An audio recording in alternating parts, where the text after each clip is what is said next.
o'clock in the morning. Yeah. Key, how many people are coming through the hotel lobby after hearing this song in the clubs right now? Jay, I'm just, it's ridiculous, right? I mean, I'm like, oh my God, it's ridiculous. I'm walking through the lobby, trying to get through the lobby, nice and healthy, the whole deal, going to work early in the morning, and people look interesting, I must say. No, I'm not interested. I am on my way to work. Leave me alone. That is basically the way that I've approached it, is I'm like, no, I'm not interested. I want to go about my business. You have to understand, though, if you tell someone you're on your way to work at 2 in the morning, which is when they're thinking, what kind of work are you going to? They're thinking you are about your business. It's just another business. They're making reasonable assumptions about your job. It's 2 in the morning. Who's just getting to work at 2 in the morning? I'm just working, Max, man. I'm doing whatever they tell me to do. That's right. Oh, Lord. It's nothing but a word. Ja's working. Ja is working. You know, I'm doing this just did yesterday and prepping for the show. We're talking about like we do this thing, Max Facts, right? What do I think's going to happen the next day? I'm like, we're debating. Like, I know Ja's going to have a big game, but is it going to be a signature moment or is he going to go for 30? Literally, I'm thinking going back and forth, and I wind up saying he did both. And it wasn't just a signature moment. It was signature moments. It's the dunk. It's the three. It's the layup at the end of the game. This dude is unbelievable. Well, first off, anybody out there who wants to challenge me on this, please do so. I think it's the best dunk I've seen in NBA playoff history. It's on Malik Beasley, 6'4". He drives down the lane. He takes off 2 feet from the third stripe and cocks it back. The cockback is the one that makes it different, man, because he leans into it, but he brings the ball down by his waist almost and leans on it and then rocks on it. And then the stare and everybody's doing this thing now where they put the hand all the way down to the ground, calling you like a little mouse in the house. It's the whole energy around it. I mean, other than, look, Scotty had a great dunk against, Patrick Ewing. Kobe had a great reverse windmill. Sean Kemp had a big-time one. John Starks on Horace Grant. John Starks. Michael Jordan had one over Patrick Ewing. But this might be the greatest dunk I've seen in NBA playoff history. Challenge me. Please, challenge me. Bring it. It's up there, Key. It's up there. The look of it was unbelievable, right? It's not on someone like Patrick Ewing. That's it, or Horace Grant or someone like that even, but the way it looked was insane. But also, Max, I'm really worried about Memphis. Obviously, I picked Memphis to get to the NBA Finals. We're going to see what kind of challenge they have if they're able to get by Minnesota going to play Golden State. But I've now seen Minnesota not know how the hell to close games. Game 3, you're up 21 points. Chris Finch has a call timeout on a 21-0 run. They lose that game.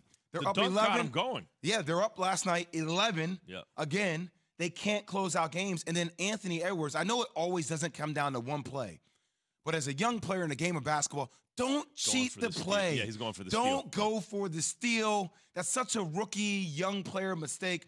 Stay under it and just force Ja to take a really tough shot over your size and your length. That's when he went by for the layup. But, by the way, that kind of obscures the fact that Anthony Edwards just hit a huge 3 right before that to tie it up.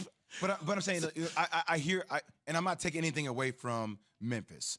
But what I'm saying is Memphis is not going to have the same luxury, Max, in their next round when they go against Golden State. Because if Steph Curry, Klay Thompson, and Jordan Poole have a 21-point lead, that lead is going to balloon to 40 points. They're not going to let that thing go. The history of the league is a young team. First, they have to learn how to win. Then they have to learn how to win on the road in the playoffs, right? Step by step. It usually takes a couple years to get there.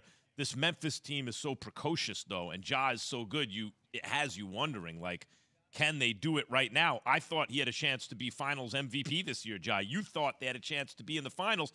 But games like this where it takes everything they have to just get by Memphis, to just get by Minnesota, make you wonder what's going to happen as it gets tougher. By the way, you want to hear Ja on the final bucket? Yeah.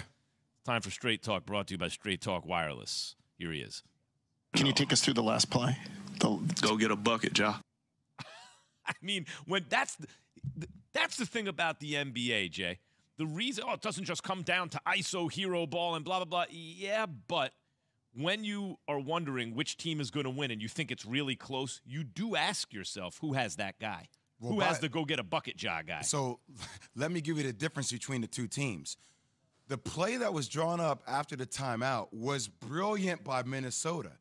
It was a back screen.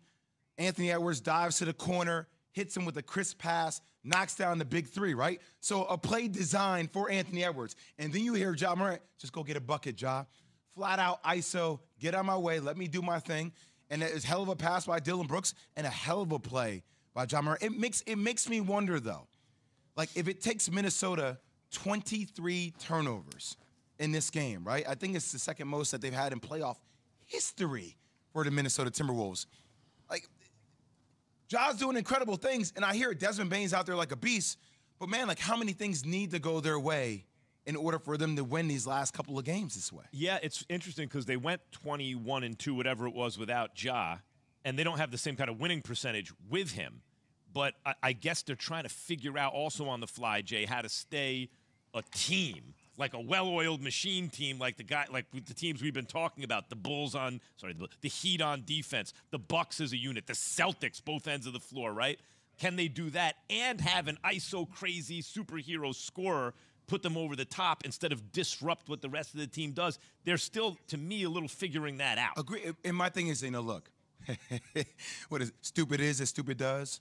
Like, bad teams find ways to lose games. And I'm not saying that Minnesota is a bad team, but it's like the lack of experience.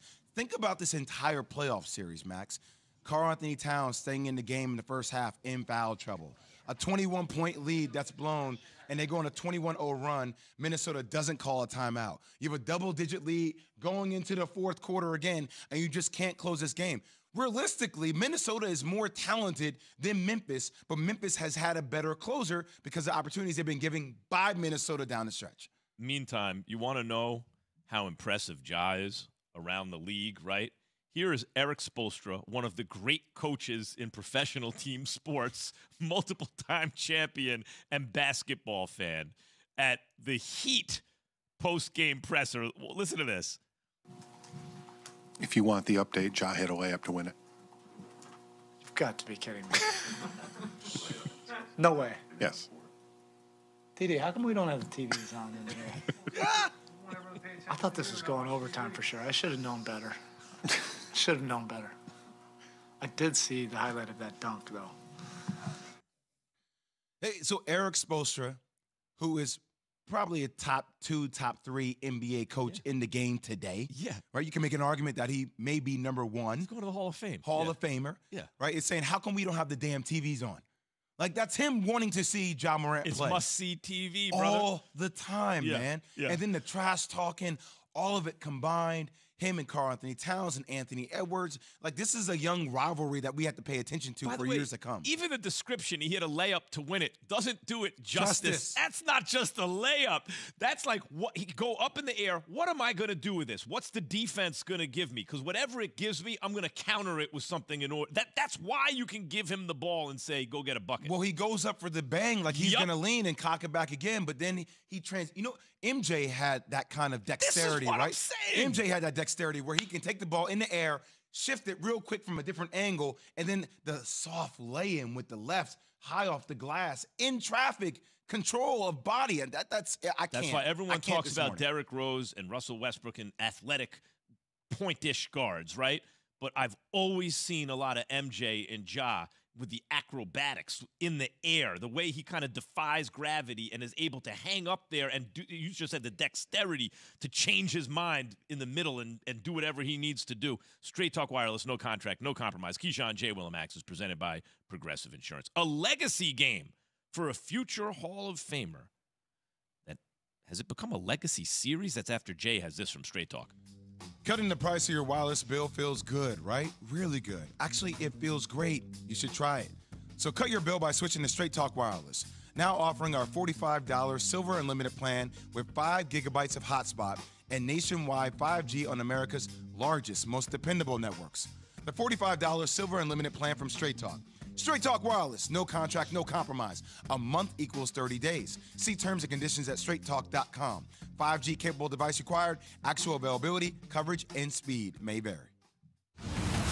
knew, we needed to take care of home. This was a big game. And when you know it's coming and you still can't stop it, has mastered the pick and roll. He's mastered the mid-range. So they have had to rally and play without one of their best guys.